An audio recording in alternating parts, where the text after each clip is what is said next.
This is America, and this is the Capitol, where since the 2020 election, the debate over election security has reshaped voting laws across the country.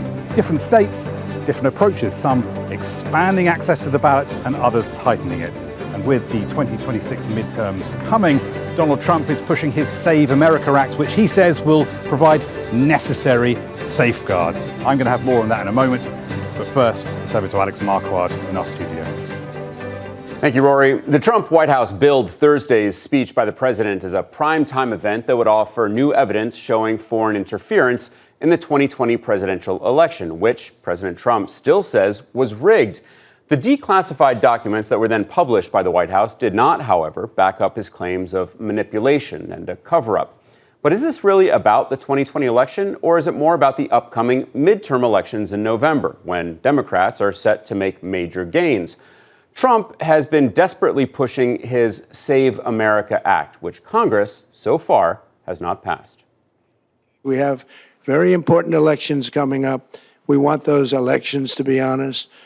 I've also ordered DHS to notify every state about non-citizens on their voter rolls and direct them to remove all ineligible voters from the lists immediately.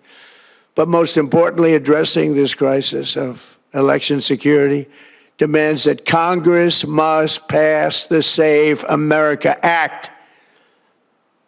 How easy is that to do unless you want to cheat? So, how did we get here? And what could all of this mean for the upcoming midterm elections? Rory Challens takes us back.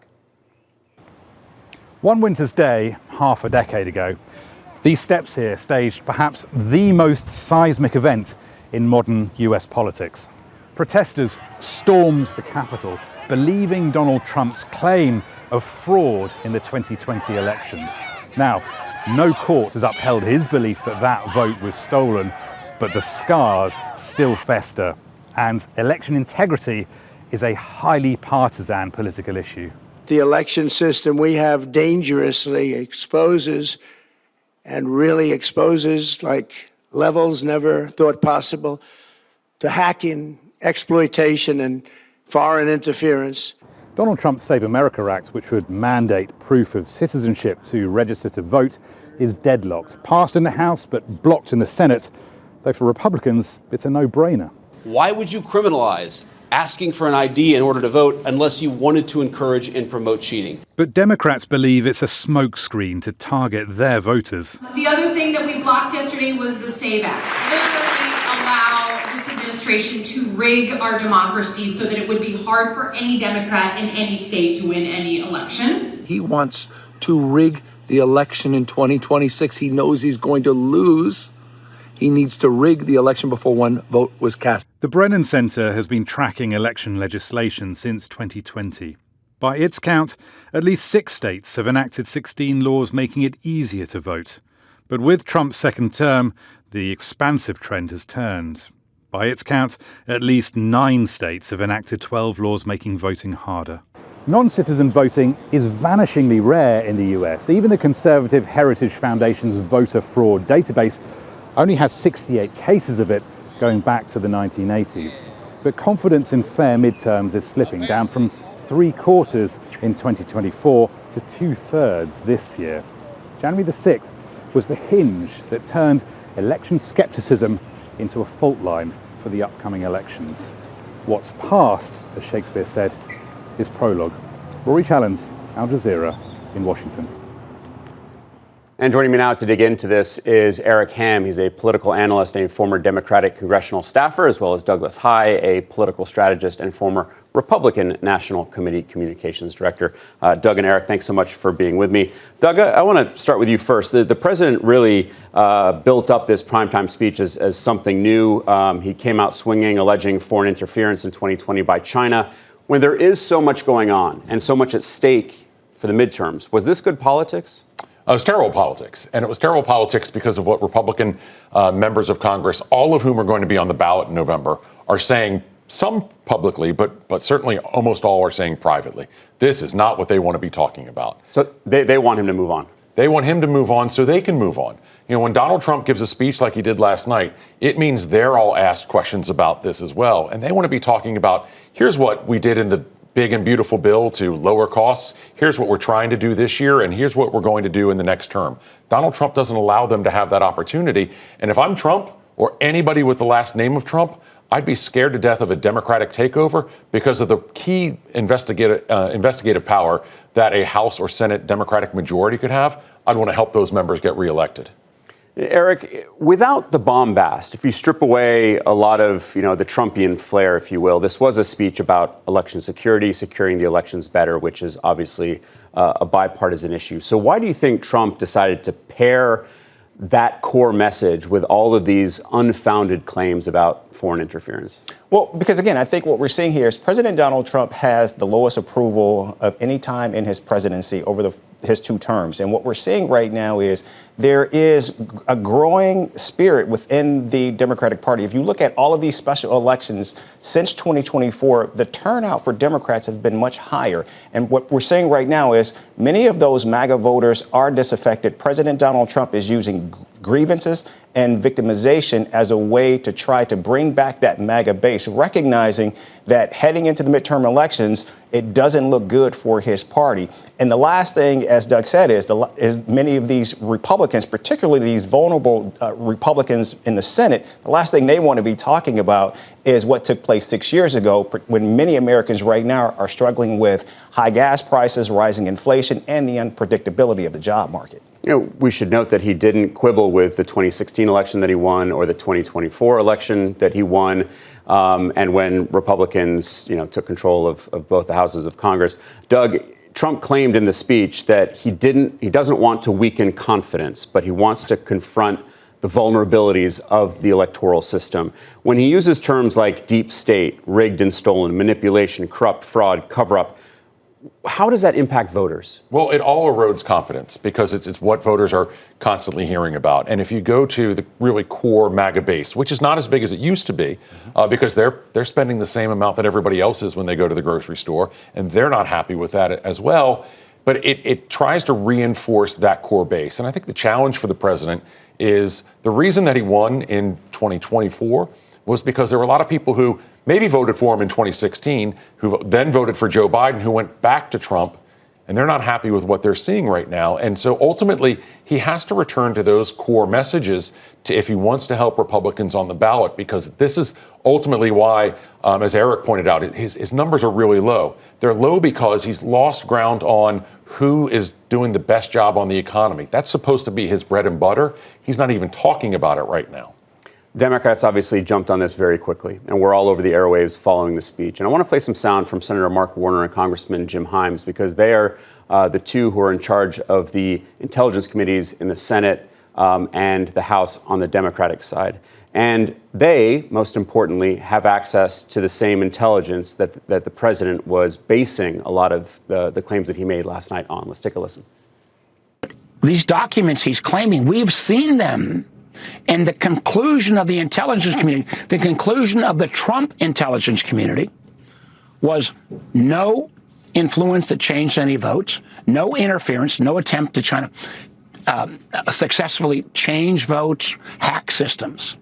Which is that the American people need to understand, as much as you may love Donald Trump, as much as you may hate the Democrats, there is something that we care about more than our party affiliation, and that is the preservation of our democracy. And part of the energy you're hearing from me tonight is the fact that I was one of the last people out of the chamber of the House of Representatives on January 6, 2021. I saw our democracy come this close to ending.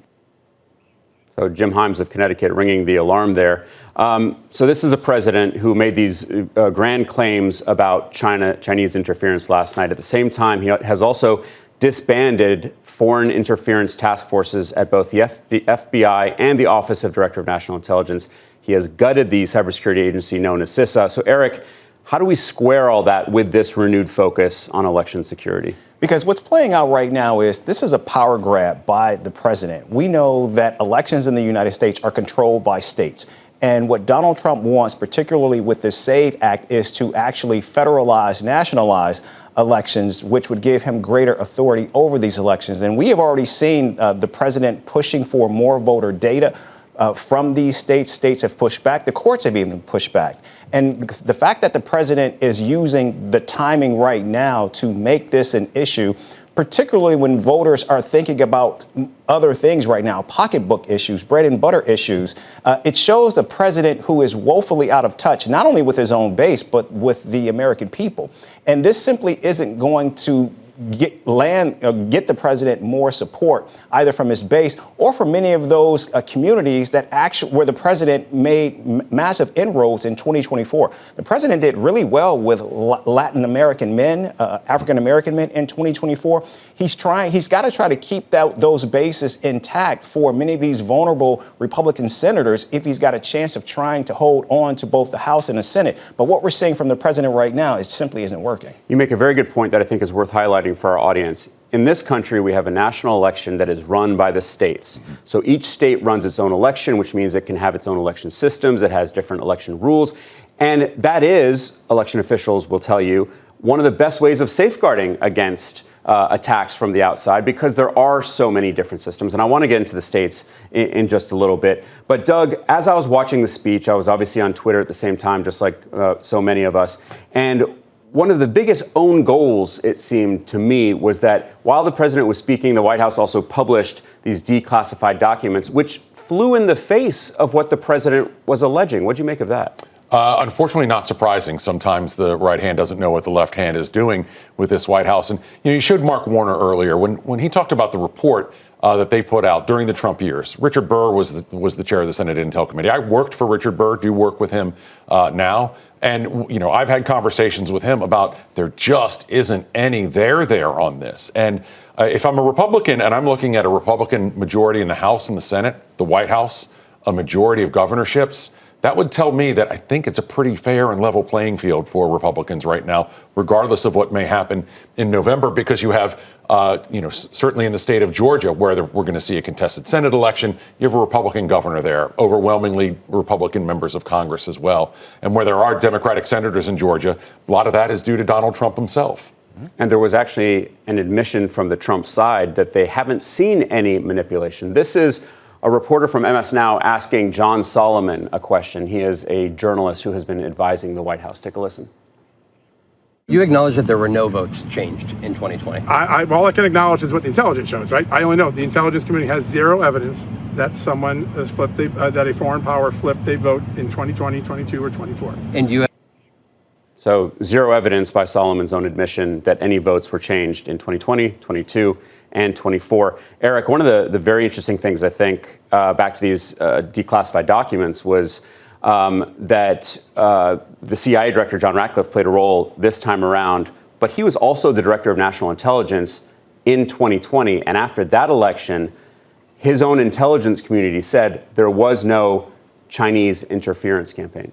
We also heard that from the Attorney General at the time, William Barr. There was no interference in these elections. This is something that has already been adjudicated. The fact that the president is bringing this up now at a time when the United States is engaged in a war in the Middle East, a war that is unpopular with all Americans, including his base, it makes clear that the president is moving in a very different direction, a direction where his base does not want him to go. The American people don't want him to go. And again, I think what we're seeing here is this is another layer of the president trying to grab power. We've already seen it with the gerrymandering that has taken place all across the country. And now what the president is trying to do is ensure that elections are in his hands. And what we're seeing here is states are pushing back. In fact, just recently, we saw West Virginia, a state that Donald Trump won overwhelmingly, refusing to provide voter information to the federal government. And so I think this is a frontal assault that we're seeing from the White House on states' rights. And I think this is going to continue to be an issue that's going to play out now through November. All right, let's dive into what this legislation actually is that the president has been pushing. Our Matthew Torres takes a look at the Save America Act. The Safeguard American Voter Eligibility Act, or SAVE Act, was first introduced in Congress in 2024. It passed in the House several times, but failed to move forward in the Senate. The bill continues to face opposition after being reintroduced again this year. And this year, it was introduced under the name Save America Act. So what's in this bill? First, it requires people to provide proof of U.S. citizenship when registering to vote, such as a passport or birth certificate. Second, you must also show a government photo ID to vote in federal elections. And third, states are required to remove non-citizens from existing voter rolls. The White House argues the bill would significantly restrict mail-in voting except for certain circumstances. But that's not explicitly mentioned in the legislation, which introduces instead new rules for getting mail-in ballots. President Trump has promoted Save America Act alongside his claims that American voting systems are vulnerable to fraud. The administration has made passing this legislation a major priority before the midterm elections. Republicans say Save America Act protects the integrity of elections and strengthens public confidence in the voting system. Critics, including Democrats, argue that not only is citizenship already required to vote, but cases of non-citizens voting are also rare. They're concerned this bill would disenfranchise millions of eligible voters who may not have access to proper documents. While the bill passed the House, there has been a gridlock in the Senate. Republican senators need at least 60 votes to overcome a filibuster, but not everyone in the party is on board. House Republicans are now trying to revive this by including it in a spending bill that could pass party lines. But even if enacted, implementing the new requirements of Save America Act nationwide before the midterm elections could prove challenging. So, Matthew, they're noting that this Save America Act is not universally supported by Republicans in the Senate. Doug, is there any sign that this speech will move the needle on that? What are you hearing from Republicans? No, there's no sign that it will at all. And what's interesting is we're seeing a lot of politics all play out at the same time because it comes down to the filibuster and can they get enough votes to override that? So I see other votes being impacted by this. It looks a lot more likely that Tom Tillis, senator from North Carolina, is going to vote in favor of the new attorney general, nominee for attorney general. That gives him an out to continue to oppose the Save America Act. So there are a lot of politics happening around this issue that aren't just about this issue. Eric, you worked on the Hill. Do you think it gets through? No, not at all. In fact, I think what we're seeing here is this is a faux solution in search of a faux problem. It just doesn't exist in terms of voter fraud. We have seen this issue play out election after election. And here's what's striking about this. Clearly, what we're hearing is the president says that the 2016 election, which he won, was fair and safe. The election of 2024, which, of course, ushered him back into power and his party. But the election where, of course, he was president of the United States, somehow that election was problematic. We just don't see it here. And right now, I think the president simply cannot square that with the American people, which is why it's so striking, because as we all know, politics is about timing. And the president could not be bringing this up at the worst possible time when the American people simply are not engaged in this issue. And Doug, the act, if I understand correctly, it doesn't address the foreign interference claims that the president was making. No, it doesn't at all. Neither has anything to do with that. And if I'm Susan Collins in Maine, my voters are not happy about the economy. I have an ICE issue that has just really popped in the last week that's going to have an impact on this campaign. Do I want this added on my plate as well? No. But I wanted to bring up Maine, Eric, because there are a lot of Democrats talking about worst case scenarios here. National Guard, ICE, other federal officials showing up at voting stations, voting boxes getting seized, that kind of thing. What do you think could happen if there were a close race? Maine is a great example. It's going to be Susan Collins and an as yet unnamed Democrat, and that's probably going to be very close. They're going to be at least 6 states that will determine control of the Senate. Maine is one of them. We know the state, North Carolina is another where Tom Tillis is leaving. Texas is another one. And I think in all of these states, we are going to see a more militaristic, nationalized approach to a lot of these races where there will be federal agents on the scene. In fact, we've already heard that from the new DHS secretary. And so I think the president is moving in that direction. I think the question will be, how will states respond, given that what we are seeing is they are guarding and holding closely control of how they govern these elections. And speaking of the DHS Secretary, Mark Wayne Mullen, he today, following the president's speech, openly threatened election officials with prison time if they don't go along with what the federal government is asking them to do. Take a listen. If the election officials, once we gave them the information they need to secure their elections, and they chose not to, then those individuals can also be held accountable by fines, by penalties, and even, depending on how far it goes, prison time. So one of the big claims that we're hearing from the Trump administration is that across 4 states, there are some 250,000 non-citizen voters on the voter rolls. Now, Eric, non-citizen voting, already a federal crime. By every audit that we've seen, every study, it is very rare. Does this bill, the Save America Act, does that address it well enough, or does this hurt American voters more because there are so many Americans who don't have the documentation that is required? I think this hurts the president and his credibility because we have already seen this administration very aggressively going after non-citizens in the United States. As we just mentioned, in Maine, there was an individual that was just killed there. And so I think this is something that is continuing to play out. And I think you're going to see greater pushback, even in many of these purple states where the president is hoping that his party can hold the line. Places like Michigan, where that, again, is a key battleground state. The president mentioned that in his speech last night. And so I think we're seeing places like Michigan, Georgia, Texas. The president is specifically targeting these areas, Ohio, where you have challengers in many of these races where they are either leading or tied in the polls. And more importantly, they are actually winning the money race against Republican incumbents. And so President Donald Trump is seeing, I'm sure, these poll numbers. He recognizes that he's got a problem. And if, in fact, Democrats do take control of both chambers of Congress, they are certainly going to do everything they can to rein in his power. And I think that's why what we saw last night was an opening salvo of a blueprint of what the president is going to do should the SAVE Act not pass, but in terms of what we will see from ICE agents, DHS, and other national law enforcement agents on the ground in these key battleground states that will determine who controls Washington in November. Doug, your response?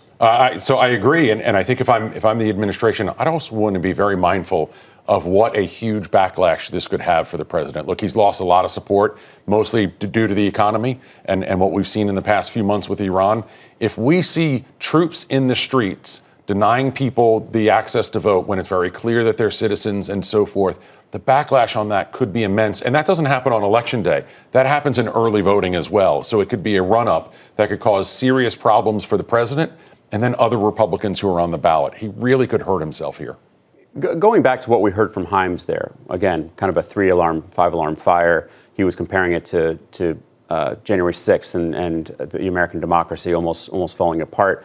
Same question to you, Eric. What are you hearing from Democrats? Are they truly worried about what could be coming in the next few months? I think we don't even have to hear. President Donald Trump didn't need to give this speech last night to rile up Democrats. The fact that you have ICE agents on the streets, the fact that you have dead American citizens at the hands of federal law enforcement on the streets, that is already motivating a number of voters. That is why you see in states like Ohio, Iowa even, where you have Democrats that are actually competitive. So the president is recognizing this. And I think what you're seeing here is this is a 4 corners approach by President Donald Trump to do everything he can to ensure that his party actually wins in November. It's unclear, however, if that's going to work.